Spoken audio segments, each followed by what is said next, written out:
Hi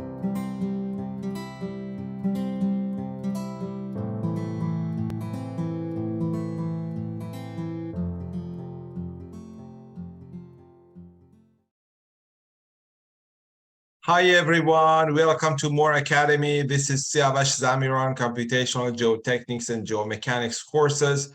In this session, I'm going to introduce you with the cable elements in FLAC3D. We use cable elements in FLAC3D for modeling different linear components, linear structural components, such as rock bolts, soil nails, anchors, forepoling of tunnels, etc. So in this session, I'm going to introduce you the elements, the codes associated for developing the elements in FLAC3D, and also the properties and characteristics of those elements. The properties include the geometrical and mechanical properties of the cable elements, as well as the soil structural interaction characteristics or rock structural interactional characteristics. As I mentioned, the cable elements are used for different linear elements such as soil nail, rock bolts, etc. In this session, I'm going to also introduce you with the usage of these cable elements for rock bolt and forepoling of underground tunneling and in tunnel analysis using FLAC3D. As we mentioned, the cable elements are structural elements in FLAC3D that can be used for structural support of underground tunnels. There is also another element called bolt, that rock bolt, that can also be used there. There are some minor differences between these two types, but for now, we stick into the cable elements that can be used for developing rock bolt or forepoling components for underground tunneling and excavation. So as you see in the right figure, we see that these linear elements are developed for surrounding supports of an underground tunnel. The length and directions can be determined and developed in the numerical model, and then structural characteristics, and then soil and structural interaction characteristics will be developed. And then at the end, we would be able to read and study different structural outputs of the rock bolt. The other example, for instance, would be the forepoling. The forepoling is also a kind of a bolt components that are drilled inside the face of the tunnel for providing roof support, or the face, even the face support once we have a very weak strata during the tunneling. Once we get to the cable elements in FLAC3D, the elements would be an element that has two active degrees of freedom for the cable finite element. It would be developed based on the finite element model. So each point will have two degrees of freedom. So once we get to the material behavior for elements, the material characteristics of these elements would be basically a bilinear model. It starts from a linear stiffness, and then at the end it gets to the failure, and therefore we will have then ultimate failure at tension, and also ultimate failure at compression. Basically the slope of the stiffness would be also, the slope of the line would be modulus of elasticity. And then with regard to the interaction stiffness of these cable elements that can be used for the rock bolts. So for instance, we have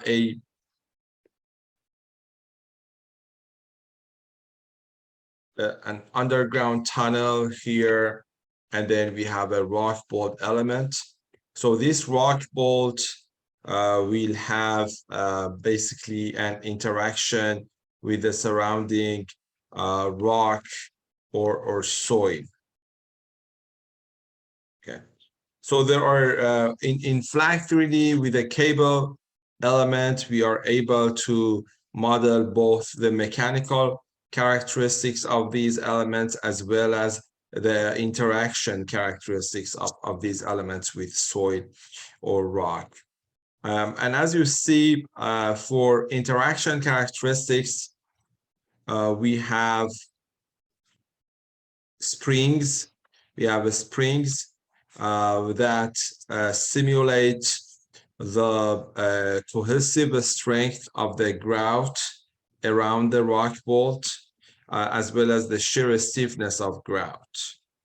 And then we have the axial stiffness of steel as well that can be developed in the cable element. So in summary, if we look at the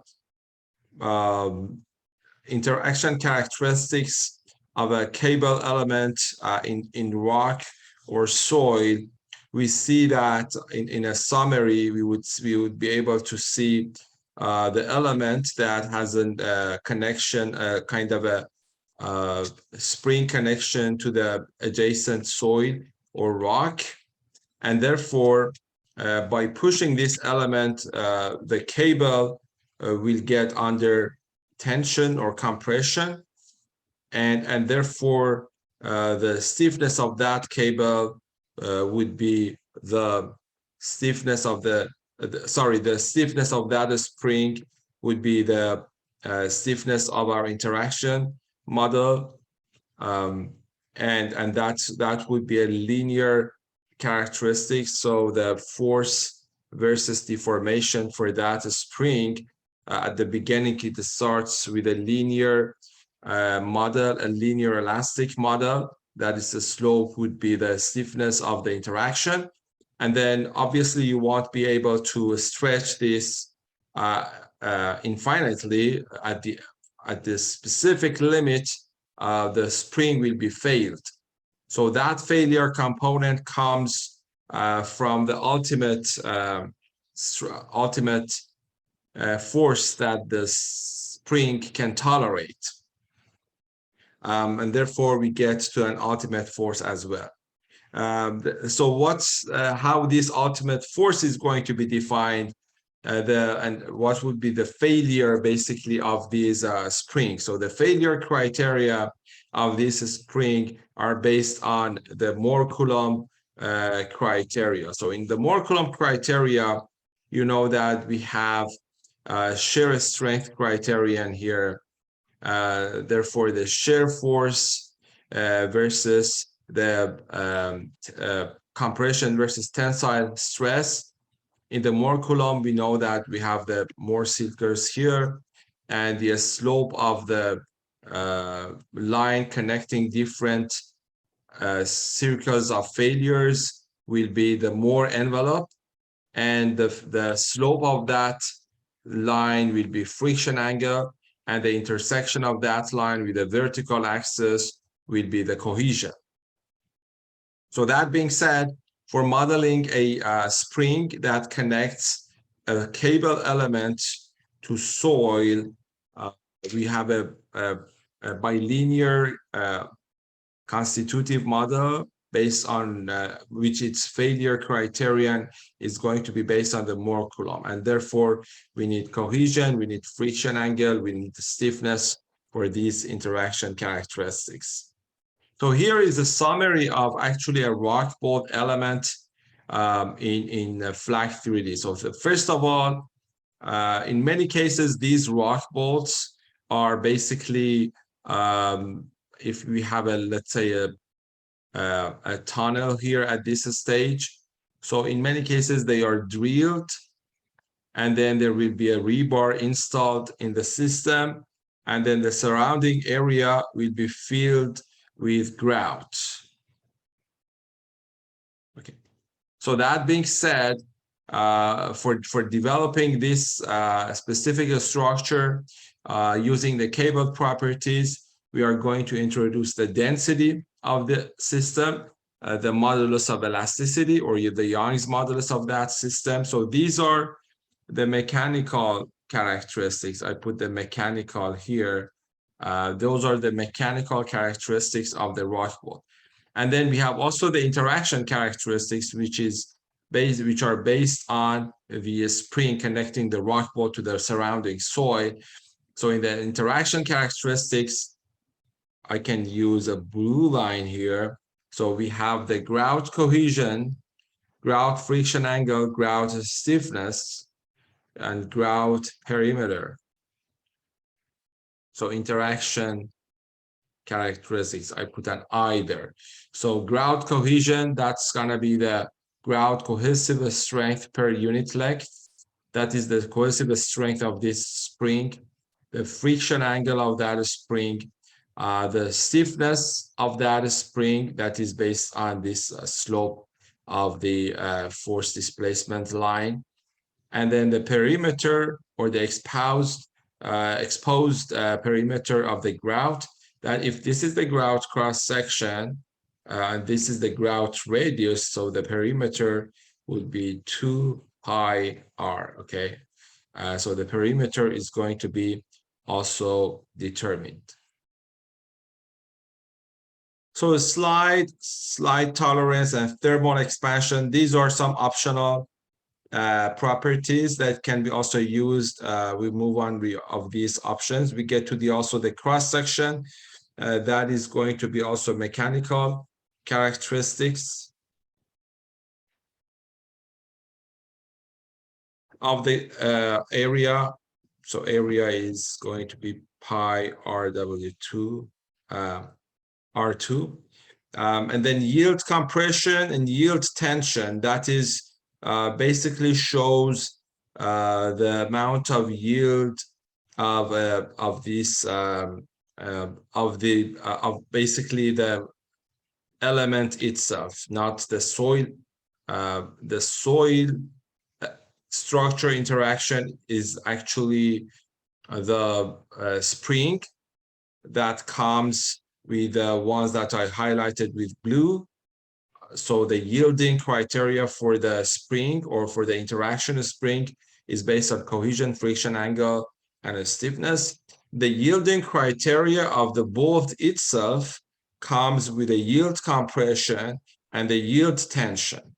So these are the mechanical properties of the bolt itself. So you see, with one cable element, we are able to introduce both mechanical characteristics of the rock bolt, as well as the interaction, the soil bolt or the rock bolt interaction characteristics all together.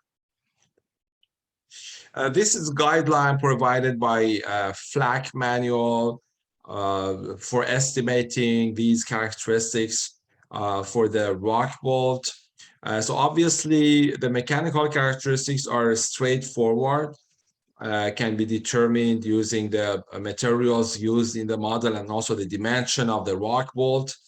With regard to the interaction characteristics, our work is going to be a little bit more challenging, because these rock cable interaction characteristics in many cases are vague, and there are not enough study on them.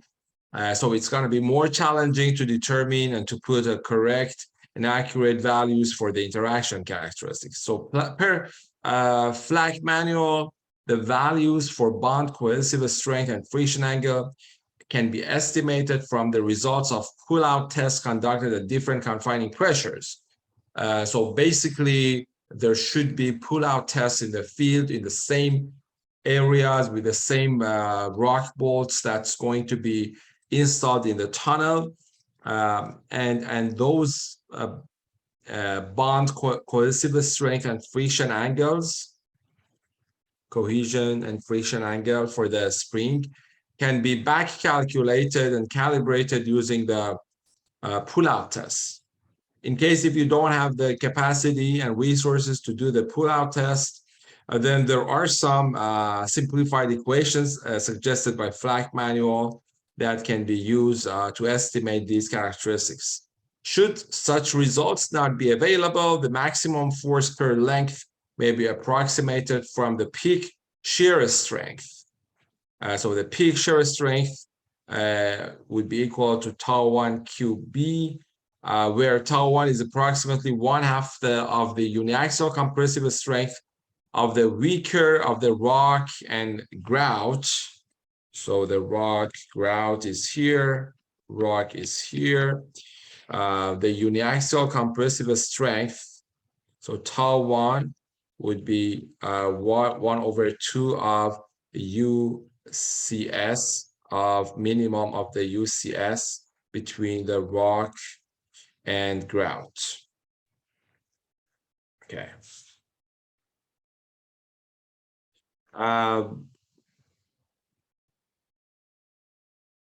And then the QB would be the bonding, the quality of the bond between the grout and rock. So if it's a perfect bonding, then you are putting 100% of bond or 1. And if it's like 70% quality, then you are going to put 0.7.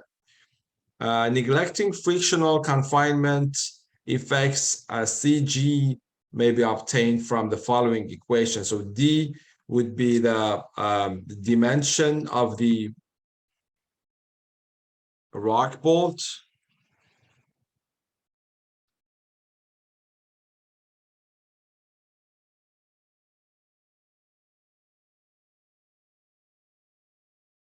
Okay, so the rock bolt, we said there is a rebar and the grout around that. So this is the cross section. This is the rebar, and this is the grout. Okay, so D is the diameter of the rebar, and T would be the thickness of the grout. So the total rock bolt diameter would be D plus 2T.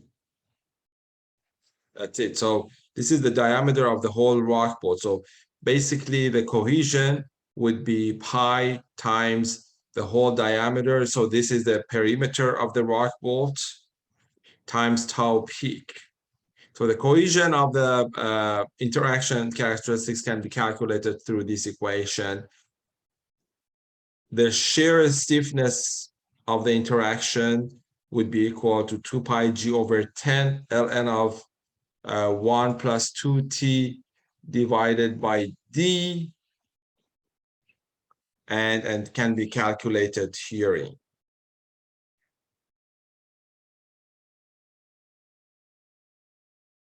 So the G is also the stiffness of the grout and rock, the minimum shear stiffness, shear modulus between the rock and grout.